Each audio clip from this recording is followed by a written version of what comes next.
इस समय जंगली कुत्तों के परिवार के लगभग सभी वयस्क सदस्य बाहर आ गए हैं।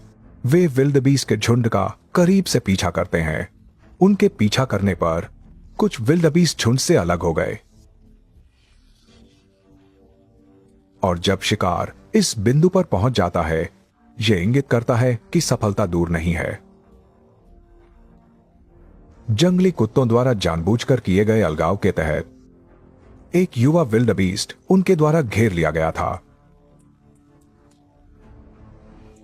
वयस्क विल्डबीस्ट के बचाव के बिना इस युवा विल्डबीस्ट का भाग्य पहले से ही तय है। इस जंगली कुत्ते के परिवार में बड़ी संख्या में सदस्य हैं। अकेले 15 पिल्ले हैं। ये पिल्ले नेता झेला के बच्चे हैं। हालांकि अन्य सदस्य भी पिल्लों की परवरिश की जिम्मेदारी लेंगे। भोजन की पर्याप्त आपूर्ति सुनिश्चित करने के लिए उन्हें हर दिन शिकार पर जाने की जरूरत है। जल्द ही शिकार शुरू हो गया। हालांकि जंगली कुत्तों की दौड़ने की गति बहुत तेज नहीं है, लेकिन उनकी सहन शक्ति बहुत उत्कृष्ट है। वे शिकार का तब तक पीछा करते रहेंगे जब तक कि शिकार थक ना जाए। लेकिन इस बार वे अपना लक्ष्य चुनने में हिचकिचाए, जिससे शिकार विफल हो गया। जब रात होती है तो यह शेरों के लिए सबसे सक्रिय समय होता है। शेर की दहाड़ सुनने के बाद जैला गठबंधन अपने बच्चों के साथ अपनी माद में छिप गया। कुछ ही समय बाद शेर माद के पास दिखाई दिए। सौभाग्य से भैंसों का झुंड भी यहां आ गया। इसने तुरंत शेरों का ध्यान खींचा। आखिरकार शेरों के लिए शिकार सबसे महत्वपूर्ण चीज है। अगली सुबह तक जंगली कुत्तों के परिवार का शिकार फिर से शुरू हो गया। इस बार लक्ष्य अभी भी विल्डबीस्ट है। भागने का कोई रास्ता न होने के कारण विल्डबीस्ट जंगली कुत्तों के हमले से बचने के लिए केवल एक गड्ढे में कूद सकता है। हालांकि जाहिर है कि यह छोटा सा गड्ढा जंगली कुत्तों को रोक नहीं सकता है। कोई चारा न होने पर विल्डबीस्ट को फिर से भागना पड़ा। जंगली कुत्ते पीछे से करीब से पीछा करते रहे। इस बार शिकार में कोई अप्रत्याशित घटना नहीं हुई। परिवार के सदस्य जो पूरी तरह से लदे हुए लौटे, वे पिल्लों के लिए भोजन लेकर आए। पिल्ले अब 1 महीने से अधिक के हो गए हैं। कुछ ही समय में वे घोंसला छोड़ देंगे और अपने परिवार के सदस्यों के साथ भटकने लगेंगे।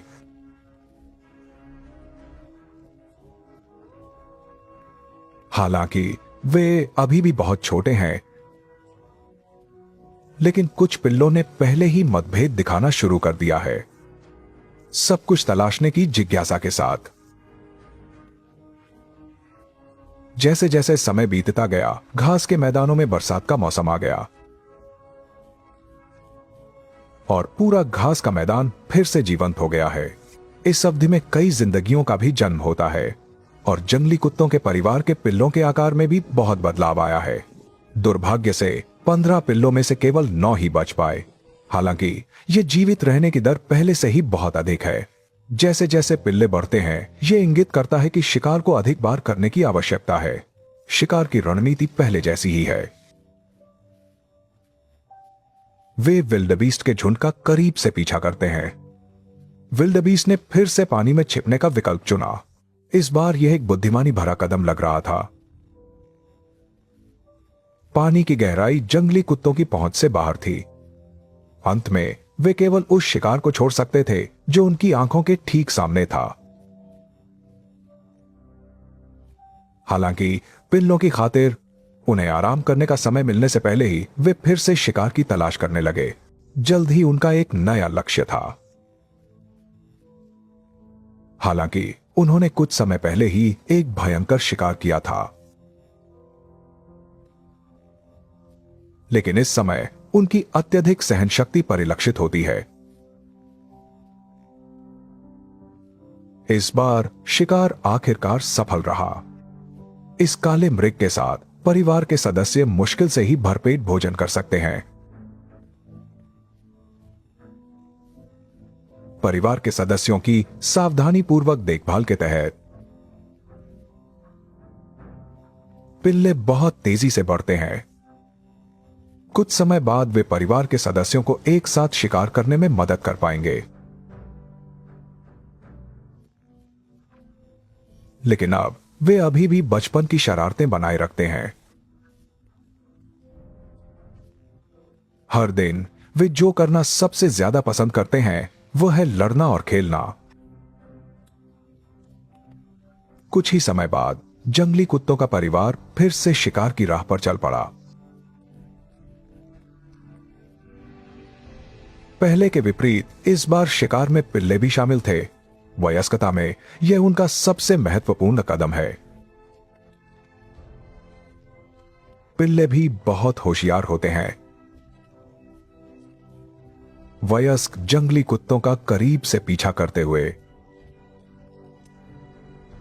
लंबे समय तक पीछा करने के बाद विल्डबीस्ट का झुंड स्पष्ट रूप से शारीरिक रूप से थका हुआ था और अपना अंतिम संघर्ष कर रहा था। और जंगली कुत्तों का परिवार इस समय और भी अधिक अथक रूप से पीछा कर रहा था।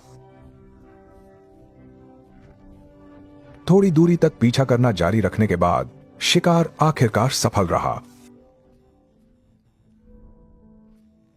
ये भी इंगित करता है कि पिल्ले विकास के अगले चरण में प्रवेश कर चुके हैं। परिवार के सदस्यों की कड़ी मेहनत के तहत।